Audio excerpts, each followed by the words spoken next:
Masih soal dunia pendidikan, saudara merespon putusan MK agar pemerintah menggratiskan pendidikan dasar di sekolah negeri maupun swasta.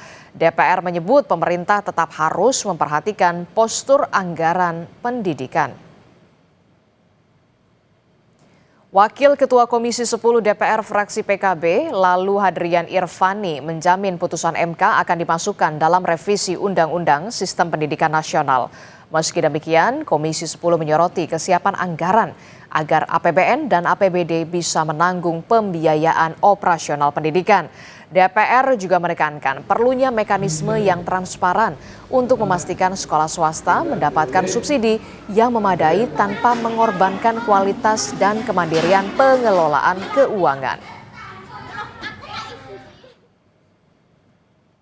Kita juga perlu menyoroti pentingnya kesiapan anggaran dan tata kelola pendidikan nasional melalui pemerintah, maka perlu postur APBN dan APBD yang harus mampu menanggung pembiayaan operasional pendidikan SD, SMP, baik negeri maupun swasta secara adil dan proporsional. Sementara Wakil Menteri Pendidikan Dasar dan Menengah Fajar Riza Ul-Haq bilang terkait putusan MK, pendidikan dasar adalah tanggung jawab pemerintah. Meski demikian, terkait dengan teknis pelaksanaannya, Kemendikdasmen akan mengkaji lebih dulu karena belum menerima salinan resmi putusan MK tersebut. Ini juga akan terkait dengan pemerintah daerah karena urusan pendidikan bukan kewenangan absolut pemerintah pusat, tapi juga menjadi tanggung jawab pemerintah daerah karena bersifat konkuren. Ya, kami sedang dalam proses pengkajian di internal, tentu juga kita akan menunggu apa arahan Bapak Presiden mengenai hal ini. Mahkamah Konstitusi memutuskan pemerintah harus menggratiskan biaya pendidikan dasar dari sekolah dasar hingga sekolah menengah pertama, baik di sekolah negeri maupun sekolah swasta.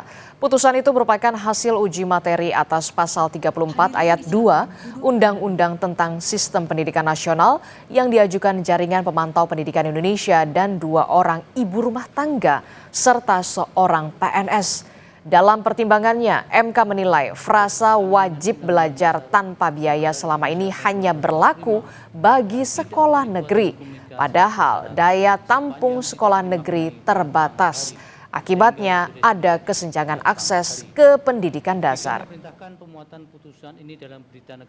Dua menyatakan pasal 34 ayat 2 Undang-Undang Nomor 20 Tahun 2003 tentang Sistem Pendidikan Nasional Lembaga Negara Republik Indonesia Tahun 2003 nomor 78, tambahan Lembaga Negara Republik Indonesia nomor 4301, bertentangan dengan Undang-Undang Dasar Negara Republik Indonesia tahun 1945 dan tidak mempunyai kekuatan hukum mengikat secara bersyarat sepanjang tidak dimaknai pemerintah dan pemerintah daerah menjamin terselenggaranya wajib belajar minimal pada jenjang pendidikan dasar tanpa memungut biaya baik untuk satuan pendidikan dasar yang diselenggarakan oleh pemerintah maupun satuan pendidikan dasar yang diselenggarakan oleh masyarakat.